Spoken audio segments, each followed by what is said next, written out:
He's a celebrated and beloved author selling more than 20 million books worldwide. His stories touch the heart and are very inspiring. We're talking about author MITCH ALBOM, who first caught the world's attention with his book, Tuesdays with Morrie. Now, in his latest work, The First Phone Call from Heaven, it spotlights the power of human connection. I had a chance to catch up with him earlier this week. It's a great read, and it's a wonderful story. You have a town where several people there receive phone calls from heaven, from people who have passed on, and once those phone calls become public and people get to know about it, that city, that town becomes a center of attention for the media and for skeptics alike. The fundamental question being raised, do you believe in the concept of phone calls from heaven, for example? What is it that you were trying to let people know about through this book in terms of the concept of belief? Well, I think that when a miracle takes place, it can happen on a very small level. I think small ones happen every day. And I guess what I was sort of exploring was, if you believe something has happened, if you believe you've witnessed a little bit of a miracle, do you have to have science or society to agree with you in order to think that it was true? And that's kind of what happens ultimately in this small little town that has phones ringing from heaven. Do you think people today are more open to the concept of miracles and an afterlife? Yes and no. I think that people are more and more dissatisfied with their lives, and so they're looking for other things to help fulfill them, and sometimes they turn to those kinds of concepts, or they turn more to faith. On the other hand, we live in a world where everything can be broken down technically and scientifically. Our DNA, you know, the insides of an iPad, you name it, it's all so complex that it seems like there's always going to be a scientific explanation.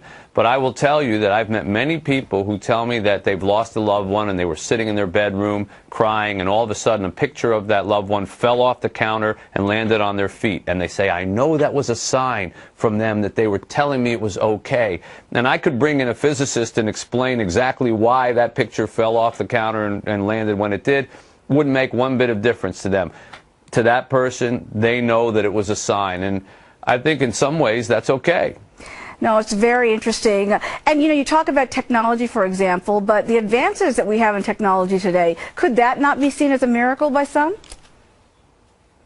It certainly could. So could the invention of the telephone to begin with. You know, one of the things that I do is I tell the story of this town that gets bigger and bigger and becomes more of a phenomenon.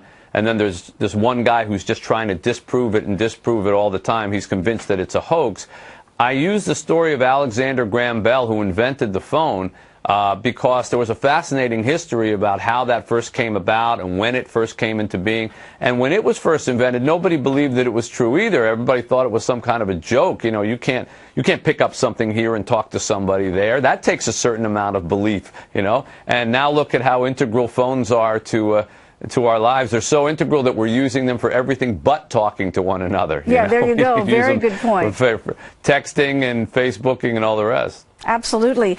You know, you've sold millions of books, and so many people around the world love the stories that you tell. Why do you think your stories connect with many people around the world? Well, you're very kind to say that, and I'm flattered if that's true. I guess it's because the subjects that I pick are sort of universal. Everybody's kind of gone through them. For example, for this, The First Phone Call from Heaven, it really came from something very sad that happened a few years ago to me. My mother suffered several debilitating strokes, and she lost her ability to speak. And she hasn't spoken in 3.5 years. I can sit with her and hold her hand, look at her, but I haven't heard her voice in all that time. And I really miss it, you know, even though I was one of those kids when I was growing up who was saying, when's she going to stop talking, you know?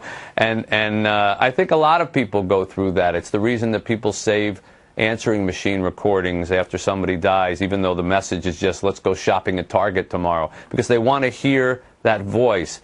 And so I try to pick themes like that. In this case, it was the connectivity of the human voice and how much it's the thing that brings us together. It's the thing that we remember about somebody and we miss the most.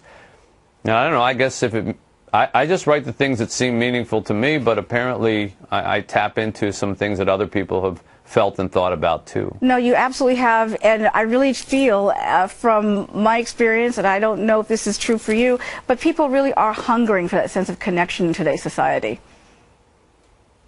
I think that that's true. We're more and more connected and less involved with each other. If we've gotten to that point where human conversation is in danger of extinction, we're probably doing something really wrong, and I think that's why people feel more and more disconnected all the time. They do, but they certainly feel very close to the heart of the subjects that you talk about and the stories that you tell, and we celebrate you and celebrate your writing. Thank you so much for joining us today.